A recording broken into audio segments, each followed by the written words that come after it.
All right, get ready. We're going to go through this quickly. So, and we're talking about our measurements. When we're measuring matter, there are things to take into consideration known as significant figures. So significant figures has to do with the number of digits that are present in our measurement.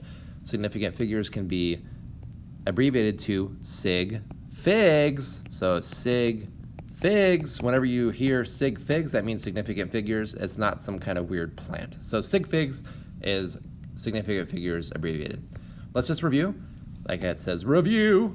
The numbers reported in a measurement are limited by our measuring tool. Yes, we know that. Significant figures in a measurement include the known digits plus one estimated digit. Remember, when we measure using a ruler, graduated cylinder, scale, and something like that, we always estimate one digit.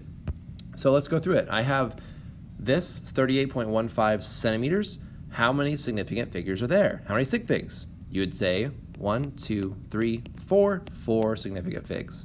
So 5 and 5.6, there's 1, 2 sig figs. 65.6 pounds, what do you think? If you said 3, you are right. 1, 2, 3. 122.55 meters, how many sig figs? If you said 5, you are correct. So here's our first rule of 4 rules. All non-zero digits in a measured number are significant, so they're worth taking note. We use some kind of instrument to measure them. First rule. All right, continuing on, let's talk about another rule. So sandwich zeros. I made this up. There's a 0 in the middle. Whenever there's a 0 in the middle, we're going to see is that number significant. So I have 50.8 millimeters. That is 1, 2, 3 sig figs. So my rule here is zeros between non-zero numbers are always significant, so they're worth noting. This one right here, how many sig figs do you think there is? If you said 4, you are correct. There's 1, 2, 3, 4. So the zeros in the middle are considered significant. This one right here, there's a 0 in the front, there's a 0 in the middle. The 0 in the front does not count as a significant figure. This, however, the 0 in the middle does. So 1, 2, 3 sig figs. If you're looking at this number, how many significant figures do you think there are? If you said 3, you are correct. The zeros in the front do not matter. 1, 2, 3 sig figs. So zeros in the middle count. The zeros in the front are considered leading zeros. So zeros in the front are not considered significant. So leading zeros in decimal numbers are not significant. Not significant, not significant, not significant. 8. So that would be 1 sig fig. What do you guys think? How many sig figs? If you said 3, you are correct. 1, 2, 3. This one right here, how many sig figs? If you said 2, you are correct. 1, 2. The zeros in the front don't matter. This would be 3. So leading zeros in the front are not considered significant. Trailing zeros. So this one's a little trickier. So when you have zeros in the back of your measurement, trailing zeros in numbers without decimal points are not significant, but are significant in numbers with decimals. So notice 25,000.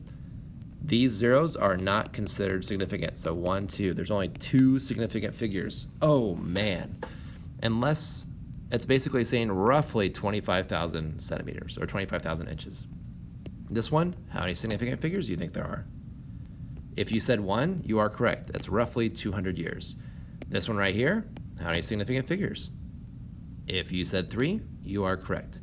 This one right here, 1, 2, 3, 4, 5 significant figures.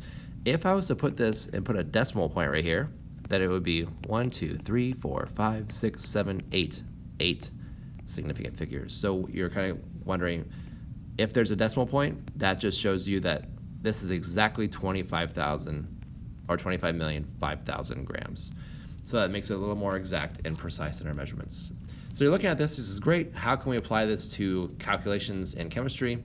Well, let's do that. Multiplication, division. Take a look at sig figs.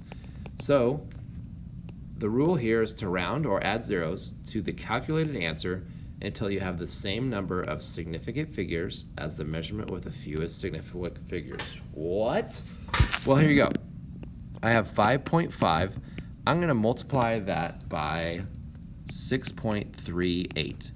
If I was just put this into a calculator, I end up getting a number that is 35.09.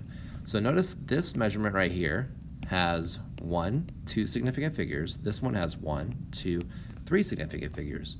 Using this rule, we're going to use and round our measurement to our final answer to the same amount of significant figures as the least amount. So this one has 2 sig figs, this one has 3. We're going to round this answer to have 2 significant figures, because right now it has 1, 2, 3, 4 significant figures. So to round it, it would be 35. So I know that hurts your math-loving hearts, but that's just how we operate in chemistry.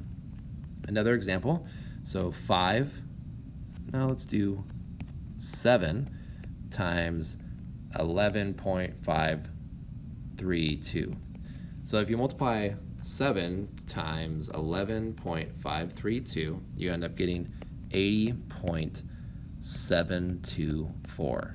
And so you're like, great, in math that would be beautiful, that's how you would answer the question. However, this has 1 sig fig, this has 1, 2, 3, 4, 5. So we're going to round our answer to 1 significant figure, and 80.724 is actually rounded to 80, makes it 1 sig fig. So your answer would be 80.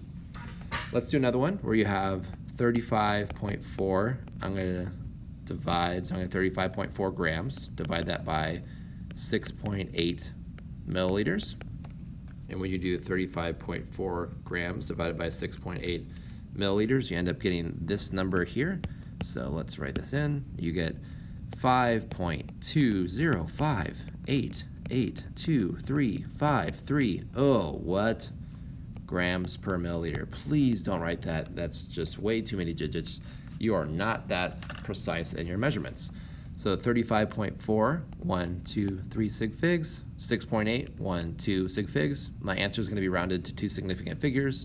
I round that to be 5.2 grams per milliliter. So just be aware when you're looking at this that you would not write out tons of significant figures. That's addition and subtraction. So I'm going to do an example question here for you. Hopefully you got that. So adding and subtracting is a little bit different.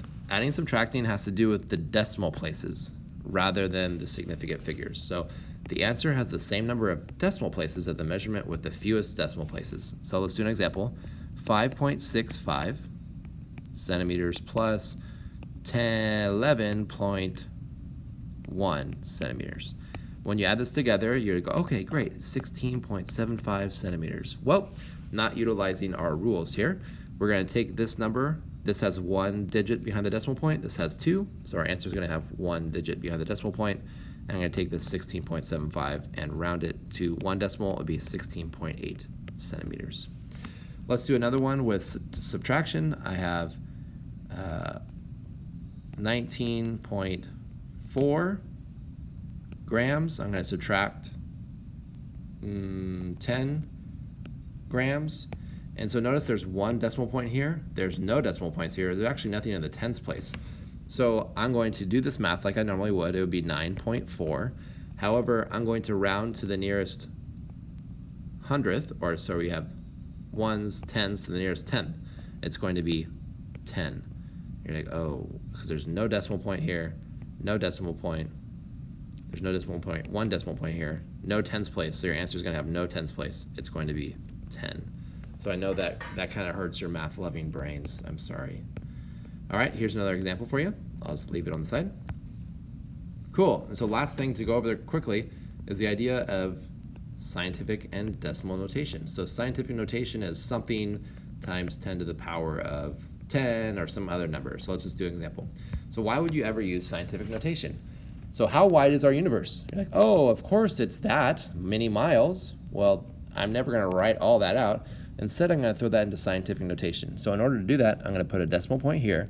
I'm going to see how many times do I need to move this decimal point to the left in order to figure out and write this in scientific notation. So I did 2.1 times 10 to the 1, 2, 3, 4, 5, 6, 7, 8, 9, 10, 11, 12, 13, 14, 15, 16, 17, 18, 19, 20, 21, 22, 23, 23rd power.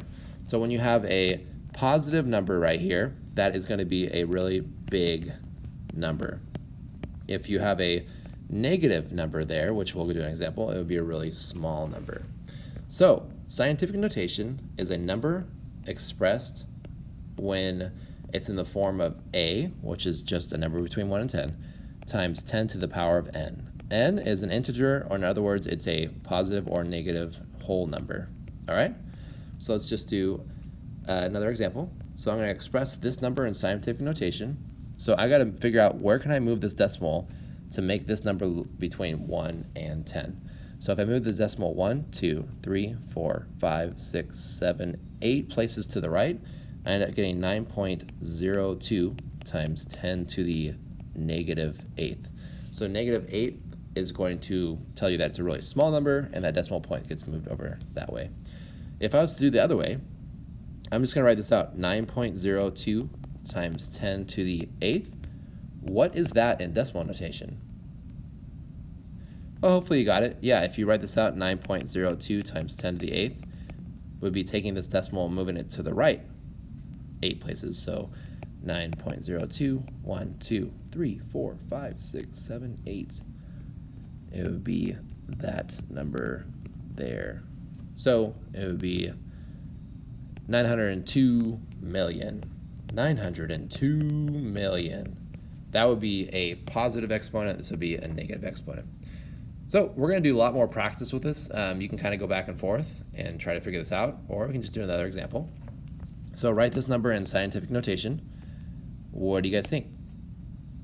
All right, hopefully you got it. If you didn't, that's no problem. Let's just kind of show you the decimal point. We need to make it between 1 and 10. So 1, 2, 3, 4 places to the right. Be 2.87509 times 10 to the power of 4. That would give you that number in scientific notation. So hopefully this is helpful for you. We're going to do more practice tomorrow on a big, beautiful, long worksheet. It's going to be great. I'm going to be available for answering questions.